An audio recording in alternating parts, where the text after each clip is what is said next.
works out of a studio in Wilton, where she combines her love of art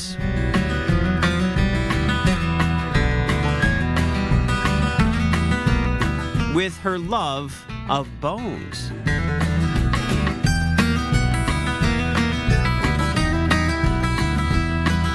The part I loved the most was the skull and bone cleaning. I love that. Ever since when I was little, I loved going into museums and seeing the articulations, you know, with like the dinosaurs or other animals. And I'm like, I want to learn how to do that. Amy got into the field of taxidermy after seeing a high school friend on Facebook who was doing it. She signed up for some classes, and it's been all skin, fur, and bones from there.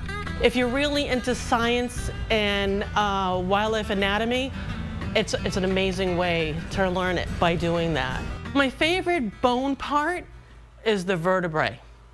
I love vertebrae. I have a vertebrae lamp that I made. I absolutely love the vertebrae. It's like, it's your core structure. It's what makes you, you know, whole. And it's just the whole aspect of the vertebrae I absolutely adore. Although she has many dead things adorning her walls, it's her 50,000 live, flesh-eating, dermestid beetles that have her heart. And I got the animal down as much as I can and put it in with the beetles. They do the grunt work for me, which is amazing because back in the day with boiling, you lose that intricate detail of the nasal cavity or the small bones. This is a bear skull for a client, and it was just taken out of the beetles.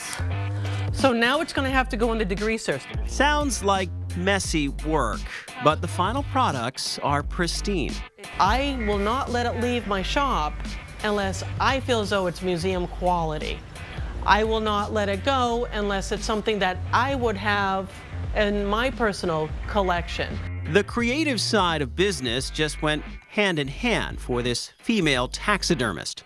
So I got this amazing raw piece of amber, and I wanted to make a piece out of it. So I wire wrapped it, and I added a periwinkle, and I'm incorporating it with amethyst, real amethyst beads, quartz, and I'm adding snake vertebrae to it. I have my taxidermy side, and then I'm an artist. I've always been an artist.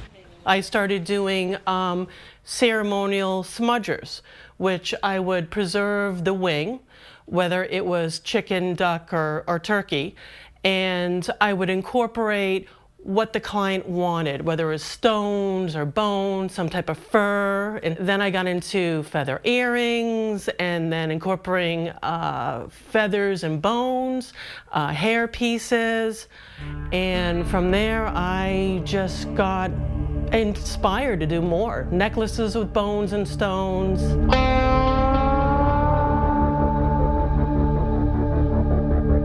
These pieces of art are more than a creative outlet for Amy. It's also her way of helping her clients honor the whole animal. You know, our elders, our Native Americans used every single thing of the animal. The hide to keep them warm, the bones for ceremonial. I mean, your head shamans had the beautiful headdress with the animal head on top. They made jewelry, they used spoons, I mean, they used everything. So I like to keep that basic aspect of it going on, and I love teaching it. Going along with those roots, some of Amy's products honor the Native American culture, like her talismans and smudgers. This one is done with a turkey foot that I preserved, and I used a quartz crystal and also some jasper beads. So if somebody wants to use turkey medicine or, you know, one of their spirit animals for meditation work or any type of work, they want to use bird and they want to use turkey, I can make a talisman for them. I like when somebody comes and says, okay, this is what I have. These are some ideas I might, you know, have for you. Go for it. And I get to create something that out of the ordinary, nobody's seen before. Over here is my display for my earrings I do of my feathers. Most of the feathers you can see is peacock.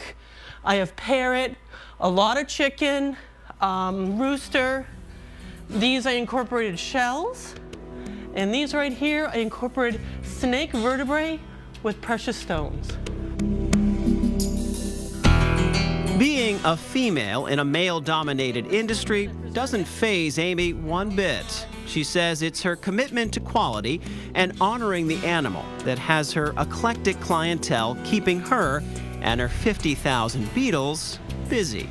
The most rewarding is the expressions and the gratitude and the love the person has when the product's done. I love that the most, when they're like, wow, that's fantastic.